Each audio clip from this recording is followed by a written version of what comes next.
कार्यक्रमका सभाध्यक्षज्यू, नेपाली कांग्रेसका केन्द्रीय सदस्य आदरणीय दीपक गिरी, आदरणीय संजय गौतम, मेकु वाल्मीकिज्यू, पार्टीका आदरणीय सभापतिज्यू, लुम्बिनी प्रदेशका आदरणीय सभापति अमर सिंह पुनज्यू, लुम्बिनी प्रदेशका पदाधिकारीज्यू, बाँके पार्टीका सभापतिज्यू, मान्य सांसदज्यूहरू, वैशाख 30 गते स्थानीय निर्वाचन पुगेका छौँ। त्यही स्थानीय निर्वाचनलाई केन्द्रित गरेर हामीले पार्टीको अभियान सुरु गर्यौँ, जसको लागि आदरणीय दीपक दाई तपाईँहरूको जिल्लामा खटिएर आउनु भएको छ। थुप्रै कुराहरू भोलि पर्सिको कार्यक्रममा उहाँले राख्नुहुन्छ। 30 गतेको निर्वाचनमा अब तपाईँहरू कसैमा पनि अलमल छैन होला भन्ने कुरामा म ढोक्क छु। नअल्मलिनु होला, 30 गतेको निर्वाचन एक दिन पनि तलमाथि हुँदैन। बहुदलीय व्यवस्था भएको हुनाले गर्दा दलहरू जब निर्वाचनमा भाग लिन जान्छन्, दलको सबभन्दा बढी महत्त्व हुन्छ, दलको झन्डा हुन्छ, चिन्ह हुन्छ। दलको तर्फबाट पनि उम्मेदवार भएका हुन्छन्, निसन्देह उम्मेदवारको पनि आफ्नै महत्त्व हुन्छ। मलाई दल मन पर्यो तर उम्मेदवार मन परेन, मलाई उम्मेदवार मन पर्यो दल मन परेन भनेर पनि मतदाताले भन्न पाउँछन्, भन्छन् पनि कहिलेकाहीँ। तर पनि प्रारम्भिक रूपमा आधारभूत रूपमा बहुदलीय व्यवस्थामा दल नै, मैले कुन दल बुझ्ने भन्ने राजनीतिक दल निर्वाचनमा रोज्दै गर्दा हामी मूलतः 3टा कुरा हेर्छौँ। एउटा, त्यो दलको विचार के हो, त्यसको सिद्धान्त के हो, त्यसको इतिहास के हो, त्यसको नेता के हो, यो भनेको दलको परिचय के हो। त्यो दललाई तपाईँ कसरी चिन्नुहुन्छ, कसरी बुझ्नुहुन्छ, एउटा यो। दोस्रो, निर्वाचन भनेको अनन्तकालसम्मको लागि हुने होइन, निर्वाचन एउटा अवधिको लागि हो। त्यसले एउटा अवधिको लागि निर्वाचन हुँदै गर्दा हामी त्यो निर्वाचनभन्दा पहिलाको अवधिमा कुनै पनि दलले जे जिम्मा पाएको थियो त्यो जिम्मा कसरी, त्यो जिम्माका सन्दर्भमा उसले के गर्यो वा के गरेन भनेर हामीहरू हेर्छौँ, हामीले हेर्नुपर्छ। दोस्रो भनेको निर्वाचन फेरि अर्को अवधिको लागि हुन लागेको। त्यसैले मैले कसैलाई निर्वाचित गरेँ भने अब मैले 5 वर्ष 4 वर्ष जुन अवधिलाई निर्वाचित गर्छु, त्यो निर्वाचित गरेको अवधिमा त्यो दलले के गर्ला भनेर हेर्ने 3टा कुरा मात्रै हो भन्ने लाग्छ। यी 3टा विषयमा आफ्नो कुरा गर्छु। 2074 सालमा नेपालमा निर्वाचन भयो, स्थानीय निर्वाचन पनि भयो, आम निर्वाचन पनि भयो। 2074 सालको निर्वाचनबाट नेपाल स्थानीय निर्वाचनमा नेपाल कम्युनिस्ट पार्टी एमाले धेरै ठाउँमा उहाँले जित्नुभयो।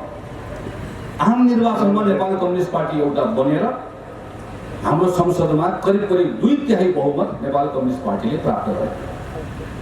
नेपाल कम्युनिस्ट पार्टीले बहुमत प्राप्त गर्दै गर्दा नेपालको संसदीय इतिहासमा एउटा राजनीतिक दलले प्राप्त गरेको सबैभन्दा सुविधाजनक बहुमतको अवस्था थियो। त्यति धेरै अनुकूलता थियो, त्यति धेरै सजिलो थियो। गिरिजाप्रसाद कोइरालाले 64 सालमा संविधान सभाको निर्वाचन गराउने बेलामा धेरै दुःख उनले गरिसकेका थिए। काङ्ग्रेसको साथीले गर्नुपर्ने धेरै दुःख त्याग त्यही बेलामा हामीले गरिसकेका थियौँ। 70 सालमा सुशील कोइरालाको नेतृत्वमा संविधान बनाउने बेलामा पनि काङ्ग्रेसले धेरै कुरा गर्नुपर्ने कुरा गरिसकेको थियो। 74 सालमा शेरबहादुर देउवाको नेतृत्वमा निर्वाचन गराउँदै गर्दा पनि हामीले धेरै कुरा गरिसकेका थियौँ। जतिखेर 74 सालको चुनाव भयो, नेपाल कम्युनिस्ट पार्टी निर्वाचित भएर आयो, गर्न बाँकी काम केही पनि थिएन। संविधान बनिसकेको थियो, शान्ति प्रक्रियाको मूल कुरा टुङ्गिसकेको थियो। अब केवल के मात्र थियो भने हामीले बनाइदिएको जुन जग हो त्यो जगमा घर मात्र बनाएको थियो। जग राम्रोसँग हालिसकेको थियो। त्यो घर बनाउने जिम्मा लिएर आएको नेपाल कम्युनिस्ट पार्टीसँग 5 वर्षको समय थियो। त्यो 5 वर्षको समय आउँदै गर्दा उसले हामीसँग के बाचा गरेको थियो चुनावमा, हामीलाई के भनेको थियो भने 2 वर्षभित्रमा अब नेपालमा एउटा पनि हाम्रो भान्सालाई चाहिने एउटा पनि अन्न, तरकारी, फलफुल, माछा, मासु कुनै पनि कुरा भारतबाट वा चीनबाट कुनै पनि देशबाट एउटा कुरा पनि नेपालमा आयात गर्नु पर्दैन। 5 वर्षभित्रमा नेपालले हाम्रो फलफुल, तरकारी, माछा, मासु सबै कुरा बेचेर खन पैसा कमाउँछ, कुतुबेर खरिन्छ। मैले भनेको होइन, नेपाल कम्युनिस्ट पार्टीले 2074 सालमा बहुमत प्राप्त गर्दै गर्दा यो भने यो कुरा गर्नको लागि हामीलाई बहुमत दिनुहोस् भनेर भन्यो। नेपाल कम्युनिस्ट पार्टीले के भन्यो, पूर्वदेखि पश्चिमसम्मको सबै राजमार्ग 5 वर्षभित्रमा 6 लेनको बन्नेछन्। बाटो मात्र बन्ने छैन, बाटोको छेउछाउमा छुकछुक गर्दै रेल पनि दौडने छ।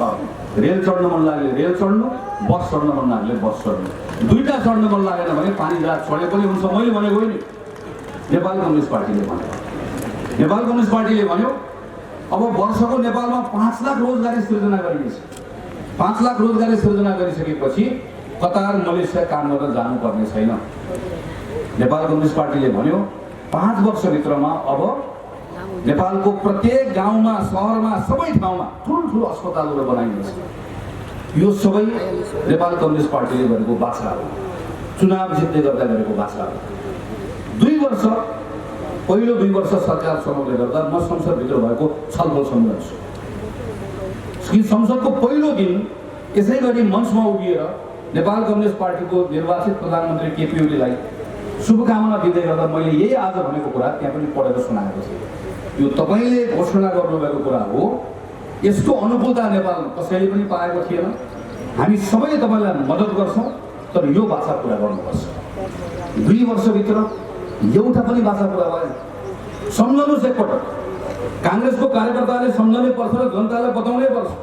नेपालमा सबैभन्दा अनुकूलता भएको त्यो बेलामा 2 वर्षको, जब 74 सालबाट 75 साल, 75 सालबाट 76 सालको प्रारम्भको 2 वर्षमा जहाँ सबैभन्दा बढी अनुकूलता थियो, त्यो बेलामा नेपालको विकास, नेपाली जनताको जीवनस्तर माथि उठाउने कुरामा एउटा काम पनि भयो। जनताको त कुरा छोडिदिनुहोस्, नेपाल कम्युनिस्ट पार्टी एमालेमा काम गरेका मानिसहरू के भन्थे भने लाल सलाम भनेर जानेहरूले प्रधानमन्त्रीसँग भेट पाउँदैनथे, खाम सलाम भनेर जाने मान्छेले भेट पाउँथे। वरिपरि सबै तपाईँले याद गर्नुहोस्, त्यो काण्डहरू याद गर्नुहोस्, यति काण्ड, ओम्नी काण्ड। मैले किन सम्झाउन खोजेको भने हामी सानो कुराहरू गर्न सक्छौँ, हामी सानो कुरा गर्न सक्छौँ, किनकि प्रत्येक दिन नयाँ काण्ड घटना आइरहेको हुन्छ। हामी पुरानो कुरा छिटो बिर्सन्छौँ, जसले गर्दा गल्ती गर्नेहरूले दण्डबाट उन्मुक्ति पाउने अवस्था हुन्छ। तेस्रो वर्ष कोभिड आयो। म अहिले पनि सम्झन्छु, कैलालीको कार्यक्रममा थिएँ। संसदमा लग्यौँ, प्रस्तुत गऱ्यौँ, छलफल गरायौँ। हामीले सरकारलाई भन्यौँ यो विश्वव्यापी सङ्कट हो, नेपालमा पनि महासङ्कट छ, हामी तपाईँसँग उभिन्छ भनेर भन्यौँ।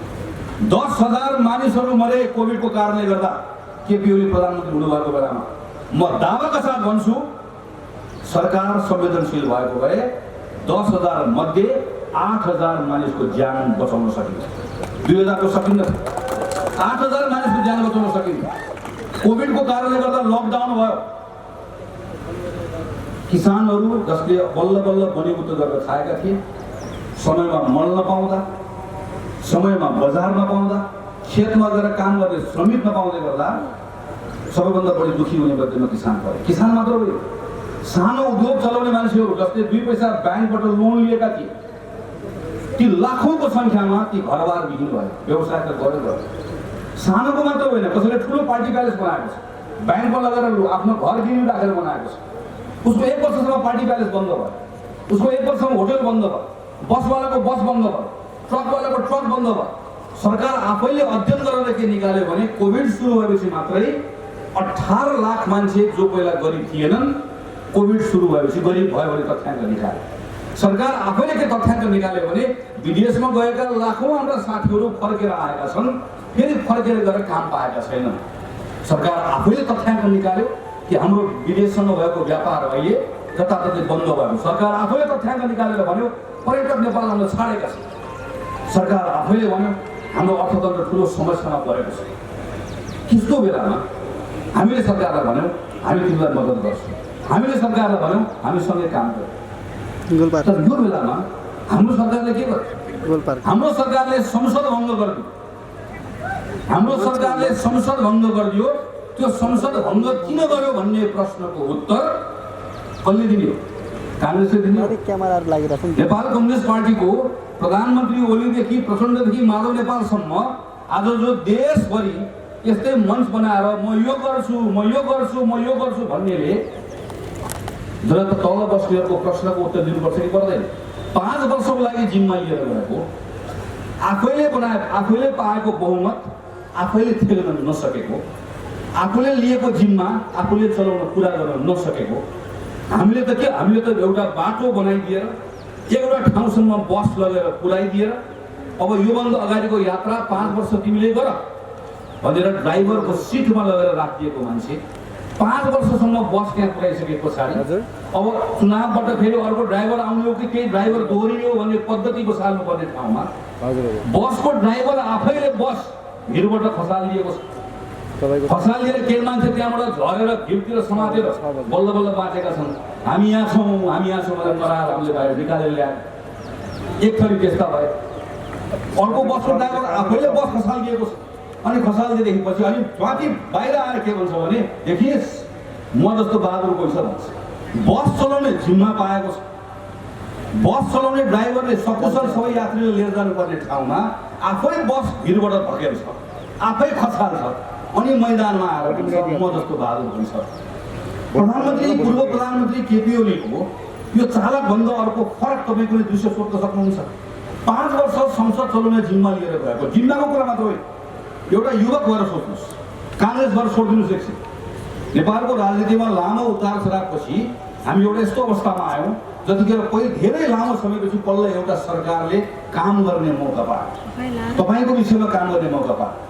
नेपालमा उद्योग धन्दा कसरी खोल्ने होला, नेपालमा रोजगारी कसरी बढाउने होला, नेपालले यत्रो व्यापार घाटा हुन्छ, हामी सबै सामान किन्छौँ, केही पनि बेच्दैन, बेच्ने सामान कसरी बनाउने होला, कतार मलेसिया गएका केटाकेटीलाई कसरी फर्काउने होला भनेर सोच्ने मौका पहिलो पटक एउटा प्रधानमन्त्रीले पाउनुभयो। तर त्यो मौका पाएको प्रधानमन्त्रीले त्यो मौकाबाट चुक्दै गर्दाखेरि त्यसको मूल्य हामी सबैले चुकाउनु परेको छ। त्यसैले 2074 सालमा 5 वर्षको जिम्मा लिएर आएको नेपाल कम्युनिस्ट पार्टी, मैले अघि सुरुमा भने एउटा चुनावमा एउटा अवधिको लागि निर्वाचित भएर आएको एउटा दलले गरेको कामको मूल्याङ्कनका आधारमा उसलाई पुनर्निर्वाचित गर्ने हो कि नगर्ने हो भनेर हेर्ने हो। 48 सालमा काङ्ग्रेसले बहुमत पायो, हामीले बहुमत थिच्न सकेनौँ। 51मा जनताले हामीलाई सानो पार्टी बनाइदियो। 56मा एमाले र माले फुट्यो, काङ्ग्रेसले 56मा एमाले र माले फुटेको हुनाले गर्दा एमाले र माले दुईटैलाई सजाय दियो। 64मा माओवादी ठुलो पार्टी भएर आयो, संविधान सभाको जिम्मा लिएर आएको थियो, संविधान बनाउन सकेन। 70मा माओवादीलाई खुइलाइदियो। यो निर्वाचनमा जनताले प्रयोग गर्ने विवेक हो, शक्ति हो। त्यसैले यो पटक काङ्ग्रेसका साथीहरूले टोल टोलमा गएर, घर घरमा गएर जनताको बिचमा गएर यही कुरा बताउनुपर्छ। एउटा एमालेको नेता वा एमालेको स्थानीय जनतालाई, कार्यकर्तालाई गएर पनि बताउनुपर्छ वा मतदाता गरेर बताउनुपर्छ। यो पटक नेपाल कम्युनिस्ट पार्टी एमालेलाई मत किन दिने, के को लागि दिने? मैले अघिल्लो पटक दिएँ, मेरो बाले पनि दिनुभएको थियो, बाजेले पनि दिनुभएको थियो, भन्नेले पनि एकपटक सोध्नै पर्छ, भन्नै पर्छ। सजाय पाउनु पर्दैन, एकपटक सजाय पाउनु पर्दैन। 74 सालमा नेपाली कङ्ग्रेस पार्टीले 74 सालमा प्रतिपक्षको जिम्मा पायो। म सञ्जय गौतम, हामी सबै सांसद, हामी प्रतिपक्षको आसनमा बस्यौँ, कुर्सीमा बस्यौँ। हामीलाई जहाँ बस्यौँ भने हामी त्यही बस्यौँ। सरकारलाई प्रश्न गऱ्यौँ, आलोचना गऱ्यौँ, विरोध गऱ्यौँ, प्रतिरोध गऱ्यौँ। जतिखेर कोभिडको सङ्कट आयो, हामी सबैभन्दा पहिला दौडेर गयौँ। संसदमा मात्र होइन, आम काङ्ग्रेसले उठाएको पैसा, पार्टीलाई तिरेको पैसा ब्याङ्कबाट झिकेर बोरामा हालेर 50 लाख रुपियाँ पैसा लिएर सबैभन्दा पहिला दौडेर सरकारको खातामा गएर जम्मा गर्यो। पैसाको कुरा होइन, मनको कुरा थियो, नियतको कुरा थियो। हामी सरकारलाई के भन्न चाहिरहेका थियौँ भने हामी कोभिडमा राजनीति गर्दैन, हामी तपाईँसँग उभिन्छौँ। भारतले लिम्पियाद्वारा लिपुलेखमा एकतर्फी रूपमा पूर्वाधार बनायो, नक्सा छाप्यो, प्रधानमन्त्री चुइक्क बोलिराख्नु भएको थिएन। त्यही संसद हो, बोल्ने मान्छे हामी नै हो त्यस संसदभित्र, हाम्रै पार्टी हो। हाम्रो पार्टी मात्र पनि भन्दिनौँ, अरू पनि पार्टी, हामी सबैजना उभिएर प्रधानमन्त्रीलाई भन्यौँ भारतले एकतर्फी रूपमा नक्सा बनाएको प्रत्युत्तरमा नेपालले पनि नक्सा बनाउनुपर्छ। हामीले सरकारलाई संसदबाट भन्यौँ, सरकारले नक्सा लिएर आयो। हामी सबले एक स्वरमा संसदबाट त्यो नक्सा पारित गर्यो। हामीले नक्साको नाममा राजनीति गरेन, कोभिडको नाममा राजनीति गरेन, संसद भङ्ग गर्नु। संसद भङ्ग गरिसके पछाडि त्यो बेलामा चुनावमा गएको भए एकातिर एमाले केपी ओली, अर्कोतिर माधव नेपालदेखि झलनाथ खनालदेखि प्रचण्डसम्मको नेकपा दुई चिरा भएको अवस्था। नेकपा दुई चिरा भएको अवस्थामा चुनावमा जाँदै गर्दा काङ्ग्रेसले आमसभा पनि गर्नु पर्दैन थियो। दुईटा नेपाल कम्युनिस्ट पार्टी हुँदै गर्दा सुतिकन चुनाव जित्ने अवस्था थियो। तर काङ्ग्रेसले त्यो बेलामा पनि चुनाव जित्ने कुरालाई आफ्नो विषय बनायो। हामी त्यतिखेर पार्टीभित्र छलफल गरेर भन्यौँ अहिले हामी चुनाव जित्ने लोभमा जाने हो भने यो संविधान सकियो। यो संविधान सकियो भने नेपाल फेरि त्यही चक्रव्यूहमा फस्यो। 2015 सालमा परिवर्तन गर्यो, 7 सालमा 15 सालमा संविधान आयो। राजा महेन्द्रको महत्त्वाकांक्षाले संविधान गयो। राजा महेन्द्रले महत्त्वाकांक्षा नराखिदिनु भएको भए नेपालमा आज राष्ट्र संस्था रहन्थ्यो होला। फ्रान्स डेनमार्कमा छ, बेलायतमा छ, जापानमा छ, नर्वेमा छ, नेपालमा पनि रहन्थ्यो होला। के फरक पर्छ? हामी आजसम्म यत्रो 70 यहाँ 15 सालदेखि यहाँसम्म आइपुग्दै गर्दा 55 वर्षको 65 वर्षको 55 वर्षको संसदीय हाम्रो आफ्नो इतिहासमा राजालाई एक ठाउँ राख्थ्यौँ होला। हामी संसदको अभ्यास गर्दै आउँदै गर्दा हाम्रो जीवनस्तर हाम्रो विकास अर्को चरणमा पुगेको हुन्थ्यो होला। तर 30 वर्षको पञ्चायतको कारणले गर्दा हाम्रो 1 जुनी खेर गयो। 46 सालमा परिवर्तन ल्यायौँ। 46 सालको परिवर्तन पछाडि अगाडि बढ्दै गर्दा केही गल्ती गर्यौँ कि चुक्यौँ, हाम्रो पनि कमजोरीहरू रहे, सिक्थ्यौँ होला। तर आयो माओवादी फेरि युद्ध लिएर आयो, युद्ध थोपर्यो। माओवादीको त्यही युद्धभित्र दरबारलाई खेल्न चाह्यो। तरबारको त्यो चपेटामा प्रजातन्त्र पर्यो। अर्को 30 वर्ष खेर गयो। फेरि अहिले केपी ओलीको महत्त्वाकांक्षामा हामीले लोभी भएको भए ओलीको महत्त्वाकांक्षा र हाम्रो लालसाले यो संविधान दुर्घटनामा पर्छ। संविधान आफैले के दिने होइन, तर यो संवैधानिक प्रक्रिया फेरि दुर्घटनामा परेको भए अर्को एउटा युवाहरूको जेनेरेसन। म 62 सालको आन्दोलन लडेर आएको मान्छे। यहाँ दीपक दाई अरू थुप्रै दाईहरू 46 सालभन्दा अगाडिको पञ्चायतकालमा लडेर आएको मान्छे। हजुरबालाई सोध्यो पनि लडेको भन्छ, बालाई सोध्यो पनि लडेको भन्छ, म पनि लडेको, अब छोराछोरी पनि सबै लड्ने मात्रै। गर्ने चाहिँ कहिले हो? सधैँ एउटा व्यवस्था ल्याउने, त्यसलाई जोगाउन नसक्ने, त्यो जान्छ अनि फेरि लड्ने, फेरि आउने। यो हामीलाई मन्जुर छैन भन्यौँ। अदालतले संसदको पुनर्स्थापना गरिदियो। संसदको पुनर्स्थापना गरिदिइसकेपछि फेरि केपी ओलीले संसद भङ्ग गर्नुभयो, फेरि भङ्ग गर्नुभयो। र केपी ओलीकै पार्टीको सांसदहरू लाइन लागेर बुढाली कण्ठ गएर हाम्रो सभापतिलाई भन्नुभयो, निवेदन छ, बिन्ती छ, केपी ओलीले धेरै भाङ पारिसके, अब काङ्ग्रेसले बाहेक यो भाङ कसैले टाल्दिन सक्दैन, कृपया भाङ टालिदिनु पर्यो। हामी टाल्न आयो। यो 4 वर्ष नेपाल कम्युनिस्ट पार्टी, सिङ्गो नेपाल कम्युनिस्ट पार्टीभित्रको एमाले उहाँले भत्काउँदै जानुभयो, हामी टाल्दै, हामी मिलाउँदै गयौँ। उहाँहरू भाङ पार्दै जानुभयो, हामीहरू टाल्दै गयौँ। सिलाउने काङ्ग्रेस नभएको भए, वाल टाल्ने र त्यसलाई मिलाउने काङ्ग्रेस नभएको भए यो संविधान अस्ति नै दुर्घटनामा परिसक्छ र हामी आज अर्को ठुलो अस्थिरतामा पुगिसकेका हुन्छ। त्यसैले म पार्टीको साथीहरूलाई आग्रह गर्न चाहन्छु, जनताको बिचमा गएर धेरै पुरानो कुरा छोडिदिनुहोस्। अहिलेको कुरा गरौँ। 74 साल पछाडि यो पटक काङ्ग्रेसलाई मत किन दिने भन्ने कुराको सन्दर्भमा पहिला नेकपा एमालेलाई मत किन दिने, माओवादीलाई मत किन दिने, समाजवादीलाई मत किन दिने, के कारणले दिने र काङ्ग्रेसलाई यो पटक मत किन नदिने, यो प्रश्न लिएर हामीले जानुपर्छ। यो 4 वर्षको अवधिमा राम्रो गर्नेले पुरस्कार पाउनुपर्छ, गलत गर्नेले दण्ड पाउनुपर्छ। दण्ड र पुरस्कारको व्यवस्था निर्वाचनबाट भएन। जनताले दललाई, प्रवृत्तिलाई दण्डित गर्ने मौका पाएको बेलामा चुक्यो भने जवाफदेहिताको राजनीति रहँदैन। यो हामीले लिएर जानुपर्छ। दोस्रो विषय, कुनै पनि पार्टी, अघि मैले भने पार्टीको विचार, पार्टीको इतिहास, पार्टीको नेता, पार्टीको परिचय हामीले दल छान्दै गर्दा हेर्ने हो। यो सन्दर्भमा आज धेरै साथीले चर्चा गर्नुभएको छ। अहिलेको बहुचर्चित एमसिसी, नेपालको राजनीतिक दलहरू कस्ता छन्, कस्ता हुन् भनेर चिनाउनका निम्ति हाम्रो अगाडि एउटा महत्त्वपूर्ण, हाम्रो लागि एउटा हतियार पनि नभनौँ, हाम्रो लागि एउटा टुलको रूपमा हाम्रो अगाडि आएको छ। हामीले पार्टी चिन्नु पर्यो। काङ्ग्रेस कस्तो हो भनेर चिन्नको लागि अब बिपी कोइराला, एमाले कस्तो हो भनेर चिन्नको लागि पुष्पलाल, नेताहरूले के गरेर आए, के भनेर आए, त्यसका आधारमा चिन्न सकिन्थ्यो, आज पनि सकिन्छ। र अहिलेको लागि हामी सबैलाई सजिलो के भयो भने एमसिसी एउटा यस्तो विषय बनेर आयो, यसको आधारमा नेपालको राजनीतिक दलहरूलाई नेपालका जनताहरूले चिन्ने मौका पाएका छन्। 2066 सालमा माधव नेपाल प्रधानमन्त्री हुनुभएको बेलामा नेपाल कम्युनिस्ट पार्टी एमालेको नेता सुरेन्द्र पाण्डे अर्थमन्त्री हुनुभएको बेलामा 66 सालमा संयुक्त राज्य अमेरिकाको विश्व ब्याङ्कको सम्मेलनमा भाग लिने भएको बेलामा एमसिसीको मुख्यालयमा गएर यत्रो ठुलो अनुदान अमेरिकाले यति धेरै देशहरूलाई बाँड्न लागेको रहेछ। अमेरिकाको मित्र राष्ट्रमध्ये नेपाल पनि हो। हाम्रो यत्रो वर्षदेखिको सम्बन्ध छ, हामीलाई पनि पूर्वाधार बनाउनु पर्ने छ।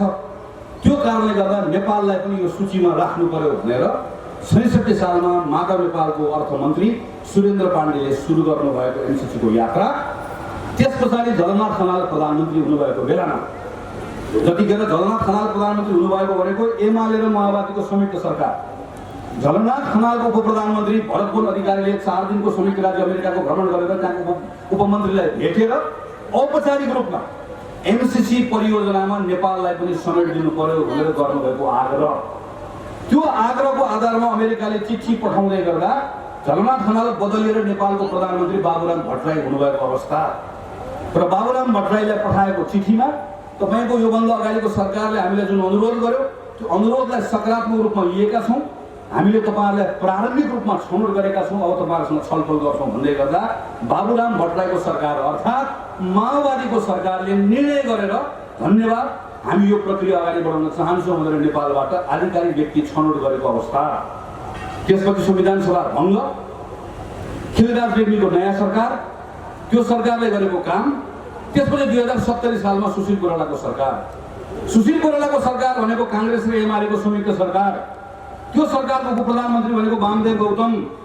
सुशील कोइराला र वामदेव गौतम भएको त्यो सरकारले 2 वर्ष लगाएर एमसीसीका सन्दर्भमा थप काम गरेर नेपालमा कुन परियोजना छान्ने होला, दोधारा चाँदनीको कोर्टका बारेमा पनि छलफल गरे, फास्ट ट्र्याक बनाउने हो कि भनेर छलफल गरे। त्यो छलफल गर्दै गर्दा अन्तिममा एउटा निष्कर्षमा पुगेको कि अहिलेका लागि बिजुली उत्पादन एकदमै धेरै नेपालमा हुन थाल्यो। पैसा ब्याङ्कले लगाएको छ, तपाईँको पैसा पनि परेको छ बिजुली उत्पादन। नेपालको बिजुली तपाईँ कहीँ कुनै ब्याङ्कमा सेयर हाल्नुभएको छ भने त्यो ब्याङ्कको पैसा पनि बिजुली उत्पादनमा परेको छ। यत्रो धेरै जनताको लगानी बिजुली उत्पादनमा भएको छ।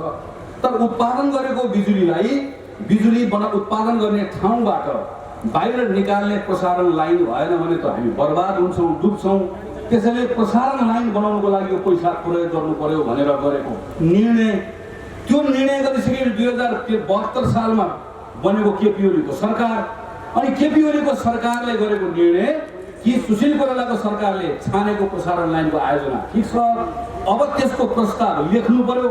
त्यो प्रस्ताव लेख्न प्राविधिक सहयोग पनि चाहियो, आर्थिक सहयोग पनि चाहियो भनेर एमसीसीसँग लिएको 1 अरब 13 करोड पैसा, 1 अरब 13 करोड पैसा दिने निर्णय गर्ने मन्त्री परिषदको अध्यक्ष केपी ओली, उप प्रधानमन्त्री अघि निमाजीले चर्चा गर्नुभएको राष्ट्रिय जनमोर्चाको नेता चित्रबहादुर केसी, अर्को उप प्रधानमन्त्री सीपी मेनाली, अर्को उप प्रधानमन्त्री हिजो तपाईँको यहाँ आएर भाषण गर्ने राप्रपाको उप प्रधानमन्त्री नेता कमल थापा, अर्को उप प्रधानमन्त्री भीमराव। यो सरकारले निर्णय गरेर लिएको 1 अरब 13 करोड पैसा, यो 1 अरब 13 करोड पैसा लिइसकेर जब सम्झौता लेख्दै गर्दा अनि केपी ओलीको सरकार हटेर आएको प्रचण्डको सरकार, जसको म पनि मन्त्री थिएँ, अनि प्रचण्डको सरकारमा प्रस्ताव ल्याउने कृष्णबहादुर महराले ल्याएको प्रस्तावमा हाम्रो मन्त्री परिषदले जुन प्रस्ताव पारित गर्यो, अब प्रस्ताव पनि हामीले लेख्यौँ। अब वार्ता गरेर यसलाई टुङ्ग्याउनु पर्यो भन्ने प्रस्ताव पारित गर्ने प्रचण्डको मन्त्री परिषद। अनि वार्ता गरेर टुङ्ग्याउने बेलामा आएको शेरबहादुर देउवाको सरकार, त्यो शेरबहादुर देउवाको सरकारको फेरि मन्त्रीको भन्दा माओवादीको मन्त्री, अनि शेरबहादुर देउवाको सरकारले गरेको सम्झौता, त्यो सम्झौतापछि 74 सालको चुनावपछि केपी ओलीको सरकार, अनि केपी ओलीको सरकारले 2076 साल माघ 25 गते मन्त्री परिषदबाट गरेको निर्णय, त्यो निर्णयमा बस्ने मान्छे को भन्दा केपी ओली, उपेन्द्र यादवदेखि लिएर माओवादीका नेता, अहिले त्यो बेलामा नेकपा एउटै पार्टी थियो, जनार्दन शर्मा, वर्षमान पुन, शक्ति बस्ने, बिना मगर सबै बसेर मन्त्री परिषदबाट पास। त्यो पास भइसकेपछि अनि 2076 सालको वैशाखबाट एकैपटक के भन्न सुरु भने यो प्रस्ताव पारित भयो भने त नेपाल डुब्छ, यो प्रस्ताव पारित भयो भने त नेपालमा अमेरिकाबाट सेना आउँछ, यो प्रस्ताव पारित भयो भने त नेपालमा अमेरिकी कानुन लागू हुन्छ, यो प्रस्ताव पारित भयो भने त अघि साथीले चर्चा गर्नुभएको जस्तै विदेशीहरू नेपालमा अपराध गर्छन्, उनलाई नेपालको कानुन केही पनि लाग्दैन। म यसको विषयमा जानुभन्दा पहिला यदि मैले तपाईँलाई भनिसकेपछि तपाईँको मनमा एउटा कुरा आयो, 2066 सालमा माधव नेपाल यसमै काम गर्नुहुन्छ, जगन्नाथ खनाल यसमै, बाबुराम भट्टराई यसमै, भीमराव यसमै, अग्नि सापकोटा यसमै, प्रचण्ड यसमै, कृष्णबहादुर महरा यसमै, चित्रबहादुर केसी यसमै, सबै एक कुरा भन्छन्। अनि उनीहरूले आज मञ्चमा आएर के भन्दैछन् भने यो प्रस्ताव पारित गर्नेहरू गद्दार हुन् भन्दैछ। मैले उहाँहरूलाई केही पनि भनेको छैन, त्यो गद्दार हो भनेर भन्दै गर्दा कृपया एउटा काम गर्नु पर्यो, औँला चाहिँ यतातिर फर्काउने हो, गद्दार हो भन्दै गर्दा औँला यतातिर फर्काउने, आफ्नो नाकतिर औँला फर्काएर गद्दार हो भन्न पाइयो। किन पाइयो भने यो प्रस्ताव लेख्नेको जगन्नाथ खनाल, यो प्रस्ताव लेख्नेको बाबुराम, यो प्रस्ताव लेख्नेको प्रचण्ड, यो प्रस्ताव लेख्नेको महरा, यो प्रस्ताव लेख्नेले भन्नु पर्यो। यदि गद्दार हो भनेर कसैलाई भन्ने हो भने आफूतिर फर्काएर भन्नु पर्यो, भन्छन् भन्दैन। तर जनताको बिचमा के भन्दैछ, नेपालमा यो प्रस्ताव पारित गर्यो अमेरिकन सेना आउँछ।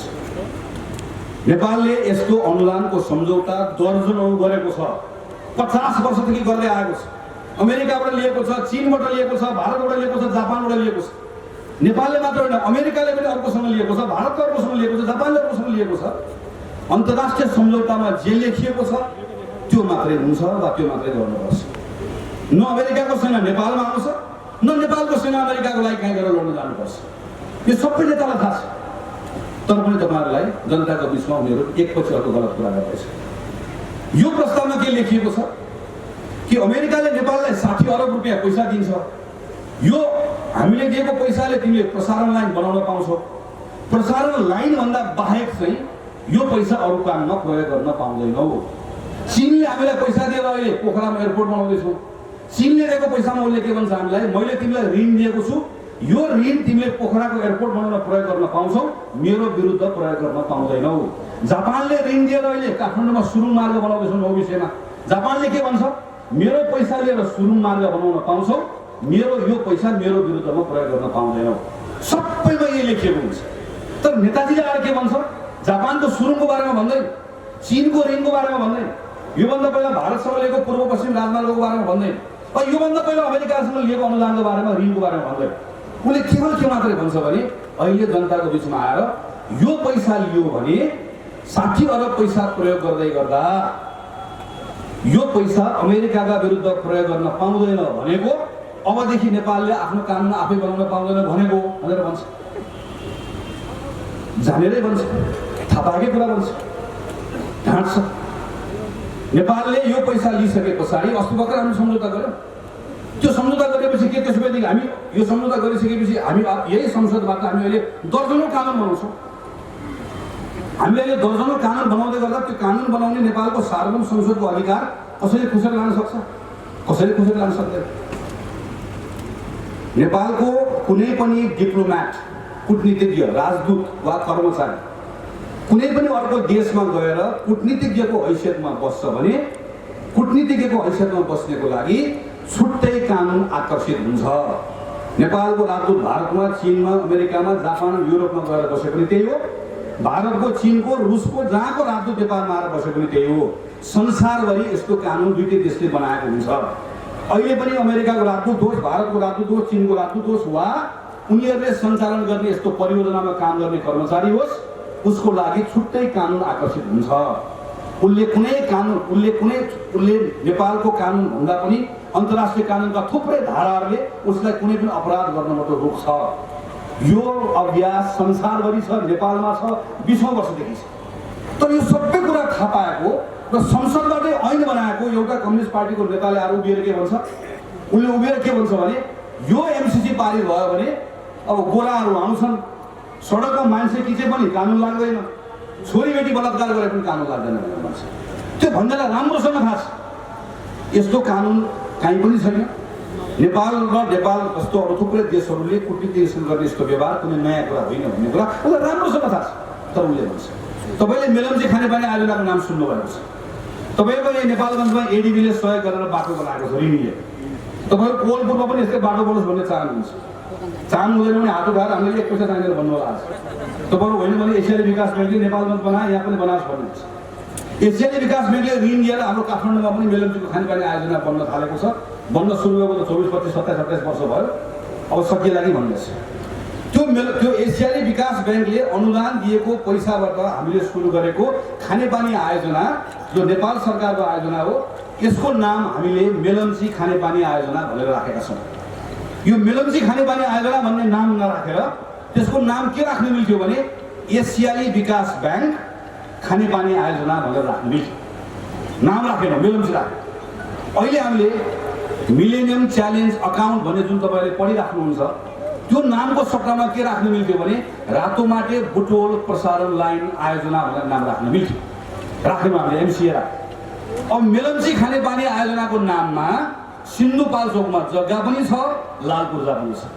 जसरी तपाईँको यहाँ कोहलपुरको नगरपालिकाको नाममा पक्कै पनि जग्गा होला, स्वास्थ्य चौकीको नाममा होला, त्यो त सरकारकै जग्गा हो। मेलम्ची खानेपानी आयोजनाको नाममा जग्गा भएको जस्तै एमसिएको नाममा पनि कहाँ जग्गा छ, नुवाकोटमा जग्गा छ। किनकि त्यो एमसिए भनेको मेलम्ची खानेपानी आयोजना भनेको जस्तै नेपाल सरकारको एउटा आयोजना, तर त्यसको अगाडि एमसिए छ। अब गाउँमा गएर के भनिएको छ, नेताले कमरेडले के भनिएको छ भने त्यो मेलम्ची खानेपानी आयोजना जस्तो होइन, त्यो एमसिए हो, त्यो त अर्कै हो। अब एउटा सेना आउँछ भनिदिएको छ। यो नबुझेर भनेको होइन, नजानेर भनेको होइन, यो बुझिकन भनेको। किनकि किन बुझेर भनेको हो भने यो सम्झौता लेख्ने नै मैले तपाईँलाई अघि भनिसकेँ, यो सबै यही कम्युनिस्ट पार्टीको नेताहरू हो। तर उनीहरू किन गरिरहेका छन्? उनीहरू किन गरिरहेका छन्? यिनीहरू व्यापारी हुन्, यी सबै व्यापारी। यिनले के को व्यापार गर्छन्? यिनले जनतालाई भय बेच्छन्, भ्रम बेच्छन्। तपाईँको बिचमा आएर तपाईँलाई भय र भ्रम बेच्छन्, तपाईँसँग उत्तेजना किन्छन्। वर्षौँदेखिको व्यापार गरिरहेका छन् यिनीहरू, भय र भ्रम बेच्ने, उत्तेजना किन्ने। मलाई हिजो सुर्खेतको कार्यक्रममा जाँदै गर्दा कक्षा 10 को एउटा बहिनी आएर कार्यक्रममा आएर आज म स्कुल छोडेर आएँ, तपाईँलाई प्रश्न सोध्न आएको, प्रश्न बोकेर हिँडेको छु। यो प्रश्न बोकेर हिँडेको छु। यो प्रश्नमा के लेखेर नानीले मलाई भन्दैथ्यो भने तपाईँले एमसिसी पारित गरेको दिन तपाईँलाई निन्द्रा लाग्यो, तपाईँ सुत्नुभयो, नेपालको स्वाधीनता लुटिँदै गर्दा तपाईँ कसरी सुत्न सक्नुभयो? प्रश्न उनले मलाई लेखेर आएको छ। अनि मैले यसो सोचेँ, पुरानो कुरा, जाजरकोटमा हैजा लागेको बेलामा एउटा माओवादी नेताको अन्तरबाट सुनेको थियो बिबिसीमा, यो हैजा यस्तो किन फैलियो भन्दै गर्दा उसले उत्तर के दिइरहेको थियो भने जबसम्म अमेरिकी साम्राज्यबाट भारतीय विस्तारबाट नेपाल मुक्त हुँदैन तबसम्म हाम्रो जाजरकोट हैजाबाट मुक्त हुँदैन। त्यो त मैले हिजोको बहिनी एउटै सम्झेँ। गाउँ गाउँ बसेका छन्, टोल टोल गएका छन्, घर घर गएका छन्, भय बेचेका छन्, भ्रम बेचेका छन्, मानिसलाई उत्तेजित बनाएका छन्, त्यसबाट शक्ति आर्जन गरेका छन्, व्यापार गरेका छन्, दलाली गरेका छन्। किनकि हामी बोलेका छैन। उसलाई के लाग्छ भने सरकारले उद्योग चलाएको, रक्सी उद्योग, चुरोट उद्योग, सिमेन्ट उद्योग चलाउने कुरा ठिक थियो भने काङ्ग्रेसको एउटा कार्यकर्ताले उभिएर कम्युनिस्ट नेताले के सोध्दैन भने यो सबै कुरा ठिक थियो भने यो बिचमा धनराज बाबुराम प्रचण्ड सबै प्रधानमन्त्री वा केपी ओली प्रधानमन्त्री हुँदै गर्दा कुनै पनि कम्युनिस्ट पार्टीको सरकारले एउटा पनि चुरोट उद्योग किन खोलेन? एउटा पनि जुत्ता उद्योग किन खोलेन? एउटा पनि कपडा उद्योग किन खोलेन? किनकि उनलाई राम्रोसँग थाहा छ उद्योग यस्तो उद्योग सरकारले चलाउने होइन, सरकारले विद्यालय चलाउने हो, सरकारले स्वास्थ्य क्षेत्रमा लगानी गर्ने हो, सरकारले पूर्वाधारमा लगानी गर्ने हो। तर यो उद्योग सरकारले चलाउने होइन भन्ने कुरा थाहा छ, तर भन्दैन, बेचिरहेको छ। म आज पनि सुनिरहेको छु, अहिले पनि एकजना साथीले चिट दिएर जानुभयो यहाँ, नेपाल मागेर चल्छ। केपी ओलीले बनाउनु भएको अस्तिको बजेट 16 खरबको बजेट, 16 खरबको बजेटमा तपाईँ हामी सबैले तिरेको करबाट हाम्रो खुत्रेकोमा जम्मा भएको पैसा 10 खरब, 10 खरब पैसा जम्मा भएको पैसा 10 खरब केमा खर्च गरेर छुट्याएको बजेट, तल भत्ता अनि हामीले खाएको ऋणको साउरा ब्याज, अनि 4 खरब रुपियाँ विकासलाई भनेर छुट्याएको। त्यो 4 खरब विकासलाई छुट्याएको बजेटमा एकातिर पढ्नुहोस् 4 खरब विकास, अर्कोतिर पढ्नुहोस् विकासलाई छुट्याएको 4 खरब कहाँबाट ल्याउने भन्दा 4 को 4 खरब ऋणबाट ल्याउने। अस्ति भर्खर पास गरेको बजेट हामीले संसदमा हाम्रो हालत यस्तो बनाएको छ, ऋणले थुपेर हामीलाई त्यहाँ पुऱ्याएको छ। अनि यस्तो बेलामा हामीले बढी ऋण लियो भने श्रीलङ्काको जस्तो हालत हुन्छ। आजभन्दा 5-7 वर्ष अगाडि अन्तर्राष्ट्रिय फोरममा जाँदै गर्दा श्रीलङ्काको एउटा सांसद भेट्दै गर्दा मलाई के लाग्थ्यो भने यसको जस्तो देश मेरो देश पनि कुनै दिन बन्ला जस्तो लाग्थ्यो मलाई। आज त्यो श्रीलङ्का खान पनि नपुग्ने अवस्था आइपुगेको छ। किन? घाँटी हेरेर हार मिलेन, एयरपोर्ट बनाउन ऋण लियो, पोर्ट बनाउन ऋण लियो, हाइवे बनाउन ऋण लियो, तिर्न सकेन, डुबेको छ। घर जस्तो त हो। हामी के भनिरहेका छौँ? यस्तो ऋण नलिऊ, ऋण तिर, मैले लिएको ऋण तपाईँले तिर्नुपर्छ।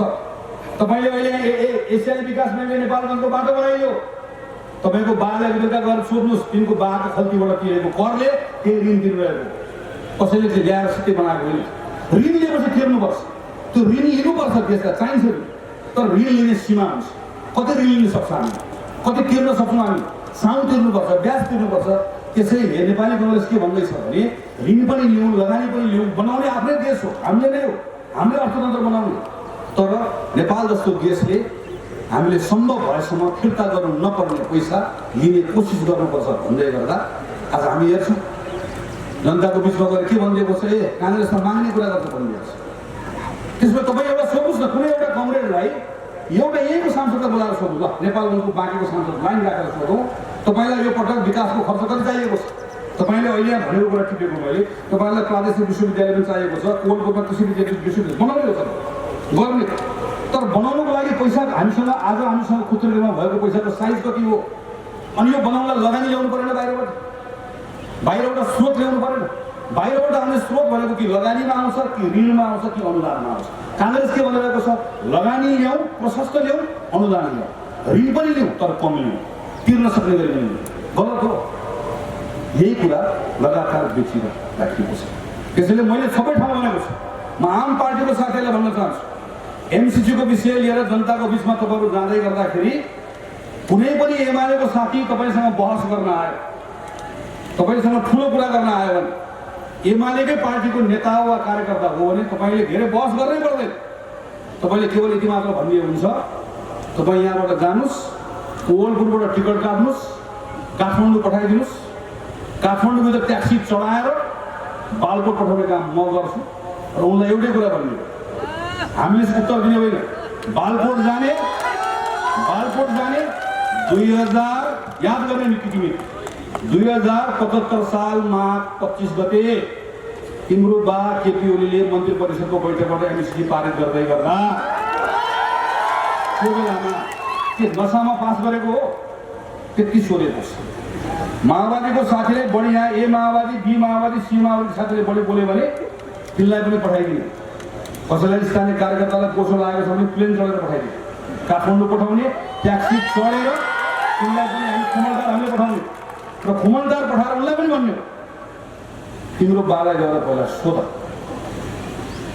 2073 सालमा तपाईँ आफू प्रधानमन्त्री हुँदै गर्दा यो किन पारित गरेको तपाईँको पार्टी नेकपा हुँदै गर्दा पारित किन गरेको सोध भनेर भन्ने अनि अस्ति भोट किन हालेको भनेर सोध भनेर भन्ने तर जनताले तपाईँलाई सोध्यो भने जनता एमाले काङ्ग्रेस माओवादी हुँदैन मलाई कसैले आएर सिट दिनुभयो मैले त्यसको उत्तर दिनुपर्छ तपाईँ कुन पार्टीको मैले भन्न पाउँदैन अरू कसैले पार्टीको मञ्चबाट भन्छ भने जवाफ तपाईँको एक लाइनको जवाफ काठमाडौँ जाने बाला भेट्ने बाला सोध तर जनताले तपाईँलाई सोध्छ भने तपाईँले उत्तर दिनुपर्छ र भन्नुपर्छ हो नेपाली काङ्ग्रेस पार्टीले सरकारमा बस्दै गर्दा पनि एमसीसीको पक्षमा निर्णय गरेको सरकारबाट बाहिर आउँदै गर्दा पनि एमसीसीको पक्षमा निर्णय गरेको किनकि 60 अरब रुपियाँ फिर्ता नगर्नुपर्ने पैसाले प्रसारण लाइन बनाउने कुरा नेपालको हितमा हुन्छ भन्ने कुरा काङ्ग्रेसले ठाने यस्तो आयोजना बनाउँदै गर्दा यस्तो आयोजना एउटा मात्र होइन 50औं आयोजना बनाउनुपर्छ भने काङ्ग्रेसले ठाने यो आयोजना बनाउँदै गर्दा नेपालको राष्ट्रिय हित सबैभन्दा माथि राख्नुपर्छ भन्ने कुरामा काङ्ग्रेस प्रष्ट भएर ठानेको काङ्ग्रेस चीन भारत अमेरिका जापान युरोप सबसँग समान सम्बन्ध राख्न चाहन्छ नेपाली काङ्ग्रेस कुनै आफ्नो यो भूमि कुनै पनि आफ्नो मित्रका विरुद्धमा प्रयोग हुन दिँदैन काङ्ग्रेस भारत र चीनको बीचको सम्बन्ध राम्रो होस् भन्ने चाहन्छ चीन र अमेरिकाको बीचको सम्बन्ध राम्रो होस् भन्ने चाहन्छ सम्बन्ध कथन कदाचित बिग्रियो भने पनि कसैको पक्षमा उभिँदैन काङ्ग्रेस दुई देशहरूको सम्बन्ध कायम राख्न चाहन्छ काङ्ग्रेस सबैसँगको सम्बन्ध कायम राख्न चाहन्छ नेपालको स्वाधीनताको कुरा नेपालको राष्ट्रहितको कुराको सन्दर्भमा काङ्ग्रेसले कहिले पनि सम्झौता गर्दैन काङ्ग्रेसलाई थाहा छ आम नेपाली जनता अत्यन्त स्वाभिमानी छन् भन्ने कुरा थाहा छ त्यसको गौरव गर्छ काङ्ग्रेस चाहन्छ कुनै एउटा दिन यस्तो दिन आओस् जुन दिन नेपालले अहिले मैले भनेको जस्तो खुत्रुकेमा पैसा छैन भनेर पैसामा माग्न जानु नपरोस् उल्टो दुःख परेका देशलाई देश नेपालले दिन सकोस् दक्षिण कोरिया कुनै बेला युद्धबाट जर्जर भएको बेलामा 1945-50 साल अर्थात् 2007 साल हामीका प्रजातन्त्र आएको सालदेखि करिब 35-40 वर्षसम्म दक्षिण कोरियाले अमेरिका र युरोपबाट लगानी ल्यायो ऋण लियो अनुदान लियो मेहनत गर्यो पूर्वाधार बनायो उद्योग खोल्यो सामान बेच्यो र अहिले हामी जस्तो देशलाई पैसा दिन्छ नेपाल पनि 30-35 वर्षमा त्यो ठाउँमा पुर्याउन सकिन्छ नेपाली काङ्ग्रेस ठान्दछ नेपाललाई त्यही ठाउँमा पुर्याउने त्यो ठाउँमा पुर्याउनको लागि पूर्वाधार बनाउनु पर्नेछ जनशक्तिमा लगानी गर्नुपर्नेछ स्रोतको अभाव छ त्यो अभाव पूर्ति गर्नुपर्नेछ मैले अघि पनि भने लगानी ल्याउनु पर्नेछ ऋण पनि लिनुपर्नेछ अनुदान पनि लिनुपर्नेछ र हाम्रै आफ्नो अर्थतन्त्रलाई मजबुत बनाउनु पर्नेछ हामी बनाएको पूर्वाधार खेर नजाओस् भन्ने चाहन्छु हामी बनाएको यत्रो बिजुली बनायौँ प्रसारण लाइन बनायौँ यो बेच्ने भनेर साथीहरूले भन्नुभयो बेच्ने कुरा मात्र होइन हामी यो बिजुलीको प्रयोग गरेर नेपालभित्र उद्योग खोल्न चाहन्छौँ तपाईँले अहिले हेर्नुभयो भने एउटा कुखुराको मासु बाहेक नेपाल कृषिको कुनै पनि कुरामा आत्मनिर्भर छैन त्यो कुखुराको मासुमा पनि हामीले हेऱ्यौँ भने वर्षको 8 अरब रुपियाँको मकै 15 अरब रुपियाँको भटमास भारतबाट किनेर ल्याएर बल्ल कुखुराको दाना खुवाएर अनि हामी कुखुरामा आत्मनिर्भर छौँ हामी माछा भारतबाट ल्याउँछौँ अन्डा भारतबाट ल्याउँछौँ दही दुध तरकारी फलफुल सब भारतबाट ल्याउँछौँ धान गहुँ सबै त्यहीबाट ल्याउँछौँ हामी पेट्रोलियम पदार्थ सबै त्यहीबाट ल्याउँछौँ हामी केही पनि यहाँ बनाउँदैन, सबै कुरा त्यहाँबाट ल्याउँछौँ, हामी आफ्नो देश चलाइरहेका छौँ। हामी एउटा कुरा मात्रै बेच्छौँ, हामी आफ्नो छोरा र छोरी बेच्छौँ, कतारलाई बेच्छौँ, मलेसियालाई बेच्छौँ, इजरायललाई बेच्छौँ, भारतलाई बेच्छौँ। एउटै मात्र सपना हो, एउटै मात्र सपना हो, त्यसलाई रोक्ने हो, यो बेच्ने कुरालाई रोक्ने हो, छोराछोरी बेच्ने कुरा रोक्ने हो। नपठाउने हो कतार, नपठाउने हो मलेसिया, नपठाउने हो कोरिया, तर नपठाउने भन्ने कुरा गीत गाएर मात्र, कविता भनेर मात्र हुने, तिनले यहाँ रोजगारी पाउने अवस्था बनाउनु पर्नेछ। त्यसैले म तपाईँलाई आग्रह गर्न चाहन्छु, त यो भएर भ्रमको व्यवसाय गर्नेहरूलाई तपाईँले गएर सोध्नुपर्छ, जनतालाई गएर भन्नुपर्छ, तपाईँ कुन पार्टी छान्ने हो? मान्छे बेच्ने पार्टी छान्ने हो कि मान्छेले बनाउने सामान बेच्ने पार्टी छान्ने हो? मान्छे बेच्ने पार्टी छान्ने भए कम्युनिस्ट पार्टी छाने हुन्छ, तर मान्छेले बनाउने सामान बेच्ने पार्टी, सामान बेच्ने देश नेपाललाई बनाउने हो भने काङ्ग्रेस छाने हुन्छ भन्ने कुराको छनौट तपाईँले जनताको बिचमा लिएर जानुपर्नेछ। एमसिसीको प्रकरण त्यस कारणले गर्दा कुनै एउटा विषय मात्र होइन, एउटा सामान्य परियोजना, एउटा परियोजनाले देश बन्छ बन्दैन, यो 60 अरब नभएको भए सबै बर्बाद हुन्थ्यो, त्यो पनि मान्दैन। तर नेपालका सन्दर्भमा हाम्रो आजको आवश्यकतालाई हेरेर हामी यसरी आएको विकासको परियोजनालाई जुन आधारमा छोड्छौँ भनेर भनिरहेका छौँ, त्यो आधारमा छोडेर आम जनतालाई त्रसित बनाएर, भयभीत बनाएर, भ्रमित बनाएर हामी यो ठाउँमा पुग्छौँ भने यसबाट नेपाल कहीँ पनि पुग्दैन। यो विषय तपाईँले लिएर जानुपर्छ। तेस्रो कुरा र अन्तिम कुरा भनेको यो 5 वर्षमा के गर्ने भन्ने कुरा लिएर जानुपर्छ। मैले अघि नै भने नेपाल कम्युनिस्ट पार्टीले 5 वर्षमा के गर्छ र गर्न सक्छ भन्ने कुरा हामीले देखिसक्यौँ, उसले धेरै भन्ने कुरा छैन। अघिल्लो चुनावमा रेलको कुरा र पानी जहाज कुरा गरेको पूर्व प्रधानमन्त्री केपी शर्मा ओली आजभोलि जम्मा एउटा कुरा गर्न थाल्नु भएको छ, भगवान रामको बारेमा कुरा गर्नु। भगवान रामले, म भन्छु संसद तपाईँले अवरुद्ध गर्नुभएको छ, संसद तपाईँले अवरुद्ध गर्नुभएकोले थुप्रै केटाकेटी जसले नागरिकता पाउनुपर्ने हो नागरिकता पाइरहेका छैनन्। केपी ओली भन्नुहुन्छ तिनको नागरिकताको कुरा छोडिदियो, पहिला भगवान रामलाई नागरिकता दिनु पर्यो। म भन्छु म भगवान राम मान्ने मान्छु, हनुमान भक्त, मलाई राम्रोसँग थाहा छ हाम्रो भगवानलाई नागरिकता चाहिँदैन, हाम्रो भगवानलाई नागरिकता चाहिँदैन भन्ने कुरा हामीलाई राम्रोसँग थाहा छ। तर भगवान कहिले पनि नमानेको तर मानेको ढोङ गर्नुपर्नेहरूले भगवानलाई नागरिकता चाहिन्छ भनेर हामीलाई त्यो पनि बेच्न खोज्दैछ। राम यहीँको हुनुहुन्थ्यो, हिजो त राम मात्र होइन दशरथ पनि यहीँको हुनुहुन्थ्यो भनेर कथा कतै भनेर सुनिरहेको छ। अब यो पटकको चुनाव राम र दशरथको नाममा लड्ने हो कि यो पटकको चुनाव कति रोजगारी सृजना गर्ने भन्ने नाममा लड्ने? यो पटकको चुनाव भगवान रामप्रतिको हाम्रो आस्थामा, हाम्रो भावना, हाम्रो सम्मानमा कोही खेल्न खोज्दैछ। हेर्नुहोस्, कमजोरहरूले जहिले पनि यसै गरी खेल्छ। मैले पनि भए हाम्रो धर्म खतरामा छ, पहिला तर्साइदियो अनि आयो म बचाउँछु भयो, हाम्रो सिमाना खतरामा छ, पहिला तर्सायो अनि आयो म जोगाउँछु। म नेपाली कङ्ग्रेसको एउटा कार्यकर्ता भएर भन्दैछु, 5 वर्ष नेपाली कङ्ग्रेसले मौका पाउँदै गर्दा हामी यो 5 वर्षभित्रमा हामीले वर्षौँदेखि गरेको वाचा कि आम जनताको छ, मेरो छोरी राम्रो विद्यालयमा पढ्छ, 5 वर्षभित्र म आम नेपाली जनताको छोरीहरू त्यस्तै विद्यालयमा पढ्न सक्ने हैसियतको बनाउन चाहन्छु। म आफैले बनाएर आएको स्वास्थ्यको बिमा सम्बन्धी कानुन छ, कानुन बनाएर आएँ, त्यसको लागू गरिदिएको छैन। त्यो बिमाको कानुन मात्र लागू गरिदियो भने कुनै पनि नेपालीले 1 रुपियाँ पैसा पनि कुनै पनि अस्पतालमा जाँदै गर्दा खल्तीमा पैसा नभएर कोही पनि अस्पतालबाट फर्काउनु पर्दैन, चाहे तपाईँको किडनी फेर्नु परोस्, चाहे कसैलाई क्यान्सरको रोग लागोस्, रोग भगवान कसैलाई नलागोस्, पर्दैन। त हाम्रो डेमोक्रेसी कस्तो छ? एउटा पूर्व प्रधानमन्त्री बिरामी भयो भने 50 लाख रुपियाँ सरकारको कोषबाट पैसा लिएर भारत र सिङ्गापुरमा गएर उपचार गरेर आउँछ, अनि आइसकेपछि एयरपोर्टमा आएर प्रेस कन्फरेन्स गरेर के भन्छ भने तपाईँलाई सञ्चय छ भनेर भन्छ। ऊ त गएर आइसक्यो, त्यो बदल्ने हो। 5 वर्षभित्रमा रोजगारीलाई केन्द्रमा राख्ने हो, रोजगारीलाई केन्द्रमा राखेर यो 5 वर्षभित्रमा लाखौँको सङ्ख्यामा रोजगारी सृजना गर्ने हो। तपाईँले स्थानीय स्तरमा उठाउनु भएको मुद्दाहरू छ, तपाईँले यहाँको अव्यवस्थित बसोबास जुन खालको स्थितिको छ यो हल होस् भन्ने चाहनु भएको छ।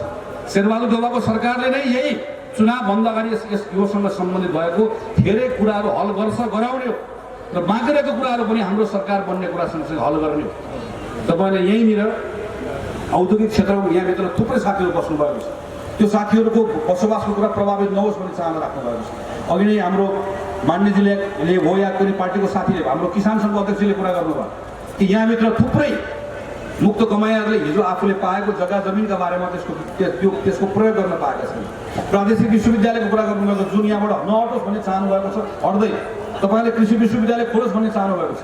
यस्तो प्रत्येक ठाउँमा विकासका यस्ता असीमित चाहनाहरू छ। हामी यी विषयहरूमा यी मुद्दाहरूमा केन्द्रित हुन चाहन्छौँ, यो कामहरू गर्न चाहन्छौँ। यो मुद्दाहरूमा काम गर्नको लागि 5 वर्षको समय चाहन्छौँ। 5 वर्षको केन्द्रको सरकार मात्र भएर हुँदैन, कोहलपुरको सरकार पनि हामीलाई चाहिएको छ, नेपालगञ्जको सरकार पनि चाहिएको छ। माथि र तलको सरकारलाई एक ठाउँमा राखेर काम गर्न चाहन्छु। 5 वर्ष काम गर्छौँ, केही कुराको बाचा गर्छौँ, त्यो बाचा पुरा भएन भने जनतालाई भन्छौँ 5 वर्ष यो काम गर्छौँ, यो बिचमा पार्टी तोड्यौँ काम गर्न सकेनौँ भने अर्को 20 वर्ष रुख चिन्हमा भोट माग्न आउँदा पनि आउँदैन। यो विश्वास लिएर जान्छ, यो सङ्कल्प लिएर जान्छ। आफू काम नगरेर जनताको बिचमा फुइ लगाउन आउँदैन। तर यो कुरा गर्नको लागि म तपाईँहरूलाई एकपल्ट अन्त्यमा आग्रह गर्छु, पार्टीमा उच्च स्तरीय एकता चाहिएको छ।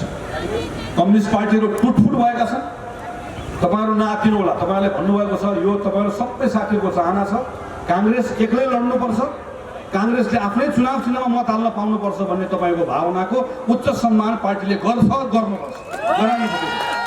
तर त्यसको लागि तपाईँहरूले पनि नेतृत्वलाई भरोसा दिनुपर्छ। मेरो पार्टी सभापतिले अस्ति 2 दिन अगाडि भन्दै हुनुहुन्थ्यो, सबतिर गयो एक्लै लड्नुपर्छ भनेर भन्छ। तर एक्लै लड्न गयो भने आफू पनि लडेर मर्छन् भन्ने। तपाईँहरूले हामी यो पटक लड्दैनौँ, हामी यो पटक रुखमै भोट हाल्छौँ। उम्मेदवार छान्ने बेलासम्म उम्मेदवार फलानुलाई बनाइदियोस् भनेर भन्छौँ। तर उम्मेदवार पार्टीले छानिसके पछाडि हामी तलमाथि गर्दैनौँ।